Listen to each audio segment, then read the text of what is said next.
Hi, magandang araw po sa inyong lahat. Ngayon po ay araw ng Huwebes, our second reading for tonight, no?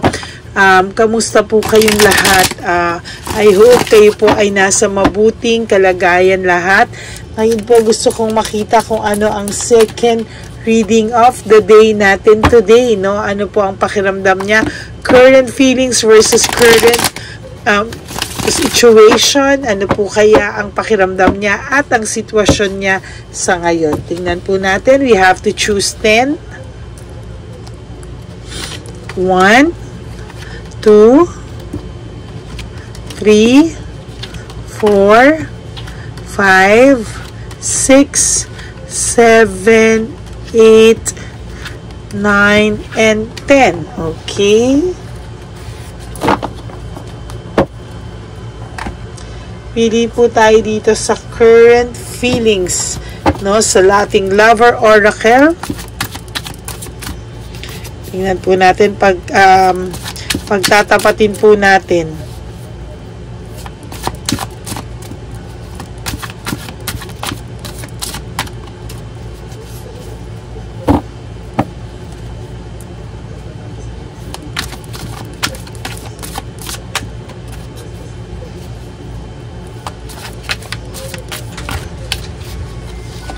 Pili tayo ng 10.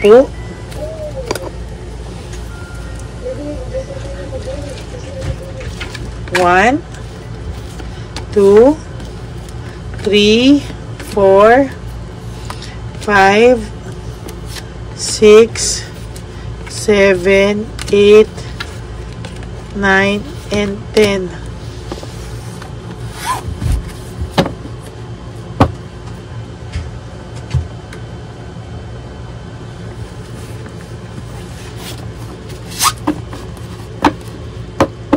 Okay. Tingnan po natin kung ano ang dito, yung isang lover oracle, dito yung isa, okay? Change. May nararamdaman po ang person nyo na pagbabago, no? May pagbabago po itong nararamdaman sa mga sitwasyon. May nararamdaman po siyang hindi ka nais-nais or nangyayari sa paligid niya na siya po ay takot na takot, no? Maybe this person napapraning po siya sa mga oras na ito, no? Naaaligaga po siya, napapraning po siya sa mga oras na ito sa kanyang pakiramdam, no? Sabi niya po parang hindi na tama kung sino siya, hindi na tama na ganito pa siya because hindi deserve ng mga tao sa paligid niya ang ganitong klaseng pag-uugali, no? Katulad mo po, you deserve better, no? So yung mga tao po na nasa paligid niya parang hindi na po siya kilala, kaya somehow itong person pong ito ngayon ay nag-iisip na kailangan din na meron sa kanyang maging pagbabago, no? Dahil daw po sa mga impulsive na desisyon niya, nakasakit siya. Dahil daw po sa mga bagay o desisyon na pabigla-bigla, nakasakit daw siya ng damdamin mo, no? Nakasakit siya ng damdamin mo at ng mga ibang taong malalapit din po sa kanya, no? Okay. Kunin po natin to.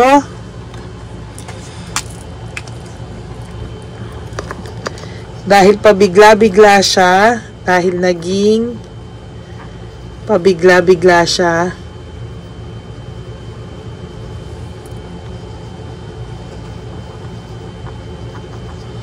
dahil naging pabigla-bigla siya, nakasakit daw siya ng damdamin. Nakasakit. Ay, hindi, nasaktan ka daw niya. Okay, so dahil daw sa naging pabigla-bigla siya, no, nasaktan ka daw niya ng matindi. Okay. Nasaktan ka daw niya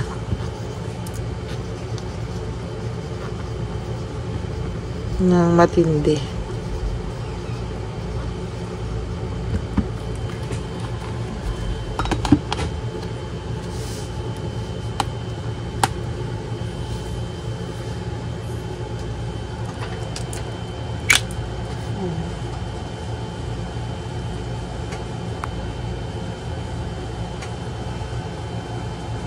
Yan o. So, dahil po sa pabigla-bigla siya, nasaktan ka daw niya ng matindi. No? Ayan o, naging matindi daw po ang alitan nyo, naging matindi daw yung nangyari sa inyo, the heat between us is intense. Talaga daw pong grabe yung nangyari sa inyo, no? Yung pagtatapos nyo ay medyo alam niya po talaga na nasaktan ka niya ng matindi, no? During your loss and separation, ayan, no? During your loss and separation, na-realize niya po, no? Na-realize niya po na parang napaka-rude po ng naging hiwalayan nyo ng person na ito. Naging rude po siya. Dito na tayo mag-focus. Naging rude po siya, oh. During your loss and separation, nasaktan ka daw po niya ng matindi at talagang pakiramdam mo po, hindi ka na po kilala. Hindi mo na po kilala ang taong ito o pati siya, hindi na rin po daw niya kilala yung sarili niya because hindi daw po siya ito, no? Naging malaki rin po ang pagbabago niya, oh. Tama ka daw, no? Nagbago daw siya.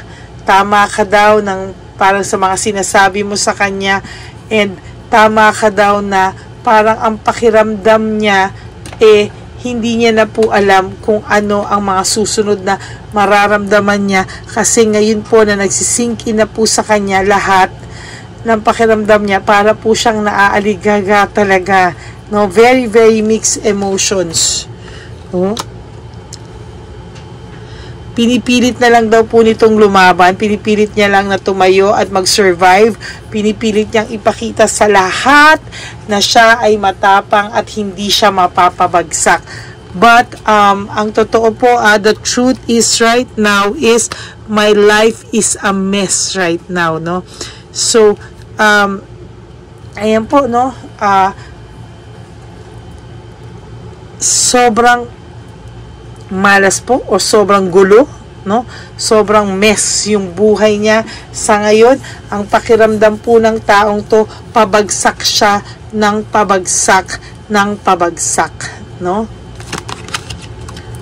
Naging greedy po siya, naging power tripper, ayan, ano? Pero somehow, no, na-realize niya po na hindi na po niya ikaw magalaw, hindi na po kayo nagko-contact, naka-block na po kayo sa isa't isa. Maybe this person blocked you, tapos blinak mo na rin po siya, sorry, nagalaw ko. Or maybe, ayun, no, nagkakaanuhan po kayong dalawa, no?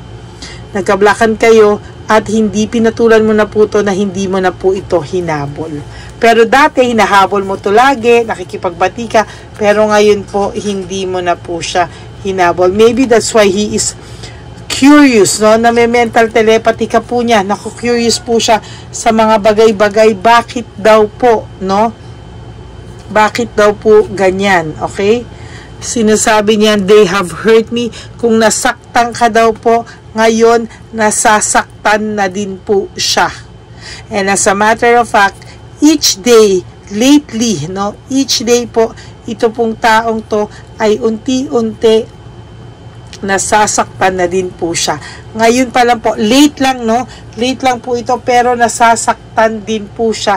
The same way na nasaktan ka sa kanya po ngayon pa lang. And takot na takot po ito na magkaroon ka ng ibang karelasyon dahil ang inaasahan niya po, pag bumalik po siya talaga ay tatanggapin mo pa siya with open arms, no? Di wow. Ngayon po, sabi niya, masaya ka na daw ba without me? Masaya ka na daw ba, no? Parang ano raw ba yung masaya ka na daw ba? Ano daw ba yung pakiramdam mo nang wala siya sa buhay mo? Napakadami niya po talagang tanong, napakadami niya pong iniisip sa'yo, no? Ayan, no? Kasasabi ko pa lang, emotions overwhelmed me. Meaning, nababaliw na po ito kakaisip and hindi niya po alam ano daw ang iniisip niya. Ano yung pakiramdam niya? Bakit na-overwhelm siya? Naaaligaga siya? Bakit siya natataranta? Parang hindi po siya matahimik at naiisip ka po ng person na to. Oh.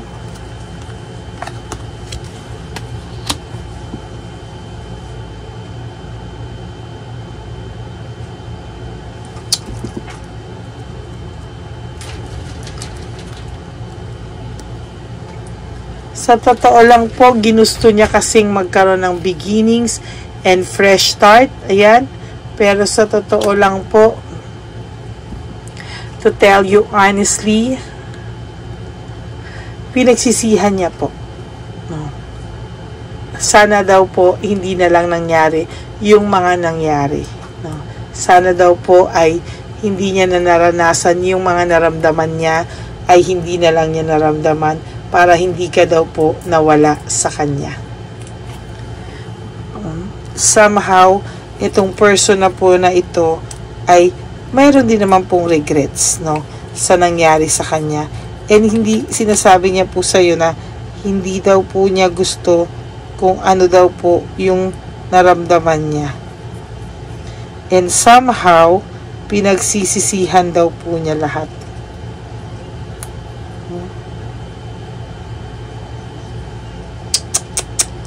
Hindi niya, kung pwede nga lang daw pong ibalik na lang, no, kung pwede na lang daw pong ibalik lahat, hindi na daw po niya gagawin ulit yan lahat. Kaso nagawa na po, nangyari na po ang hindi dapat mangyari, kaya somehow, ayan po, oh, pinagsisisihan din po niya. Ay, nako. The passion is too much. Ayan po, yung pagmamahal niya po sa iyo ngayon, yung pakiramdam niya po sa iyo ngayon pa lang po, sabi ko po sa iyo, ngayon pa lang po talaga pumapasok, oh. Yung emotions niya, ngayon pa lang naaaligaga, ngayon pa lang po lahat, oh, nangyayari, oh. As a matter of fact, ngayon pa lang po ito nasasaktan. Yun, oh. Ay.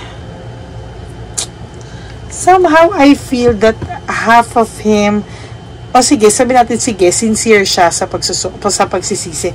Pero wala kasi yun kung hindi siya gagawa ng paraan or maituwid yung ginawa niya, no? Na kung panay ego pa rin siya at pride pa rin siya, parang sa akin kasi ang true love is kakainin mo yung pride mo just to be with this person. Kaso ang pakiramdam ko sa kanya is, ayan, no, dinadivert niya yung chaos na nararamdaman niya to sustain the pride and ego, no? Naghahanap siya ng purpose, naghahanap siya ng diversion. Why? Para hindi siya bumigay sa'yo, no? Para hindi daw siya mapagtawanan. Ako, ayan, no, bakit? I am scared of rejection. Ako, kahit ilang beses mo kong i-reject, kung talagang mahal mo po ang taong to, ayan, no? Sobra na po kasi, oh. You know, takot na takot po siyang ma-reject mo. Takot na takot po siya, oh. Pero sa totoo lang po, hindi po niya kayang ibaba ang pride niya. Yun po ang nakakalungkot, no? Yun po talaga yung nakakalungkot dito. And as a matter of fact, hindi ko na po alam, no, kung anong klaseng pagmamahal ba yung meron siya. Dahil ayaw naman niya po lunukin yung pride and ego niya, doon po ako naiinis. Ayan, oh. The person na kasama nito has insecurity, no? Nai-insecure po itong taong ito. And for whatever reason po, ayan, no? For whatever reason po, nahihirapan po itong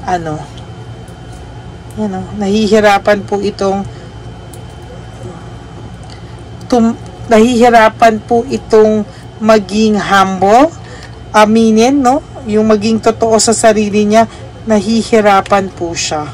Doon po yun lang po yung nakakalungkot kasi sa totoo lang, ang dali namang ibaba ng pride mo just to be with the person, no? Ikaw nga po, ilang beses mo nga pong binaba yung sarili mo para sa kanya. Bakit hindi niya magawa para sa'yo? No? Ganun ba kahirap na iparamdam naman niya sa'yo na mahal ka niya? No? hindi naman siguro kalabisan. Yung ikaw naman yung ipaglaban, na ikaw naman yung mahalin, na ikaw naman yung pakitaan na you are worth fighting for, no? It is all too much, sabi niya ganon. Too much daw po ang pakiramdam niya sa ngayon. Hindi niya na po kinakaya yung feelings niya. Nagugulumihan na po ito. Naguguluhan na po ito. At sa totoo lang, wala rin po siyang maisagot sa sarili niya. Okay? So, that's it for your second reading for today. Dahil naging pabigla-bigla siya, nasaktan ka daw niya ng matindi, no? So, hanggang realization. Pero tandaan niyo po mga kapatid, hanggang wala naman po siyang sinasabi, hanggang wala rin naman po siyang ginagawang moves, I think, and I don't think, no? I don't think na deserve mo po siyang, alam mo yun, amuin or whatsoever. Huwag ka pong gagawa ng any moves for this person, no?